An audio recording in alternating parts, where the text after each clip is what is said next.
আপনারা আইনের শাসন প্রতিষ্ঠা করছেন এবং বিরোধী রাজনীতির জন্য ইনকোয়ারি করছেন। তো আপনার কি মনে হয় যে আপনার বিরোধীকে কি গ্রেফতার করা উচিত কিনা? বিরোধীকে গ্রেফতার করা উচিত কিনা? এটা তো প্রক্রিয়া আছে, সেই প্রক্রিয়া তো আছে, সেই প্রক্রিয়া দুদক তদন্ত করছে। দুদক যদি মামলা করে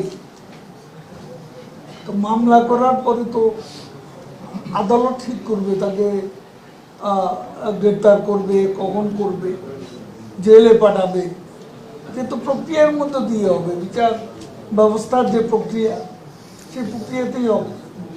আমরা সরকারকে আদেশ দেব। এই অবস্থাতেই আমরা দেখতে পাচ্ছি যে আপনি এর আগে থেকে বলছিলেন যে সাবেক সেনাপ্রধান বা বেনজির আহমেদকে তারা যদি দোষী সাব্যস্ত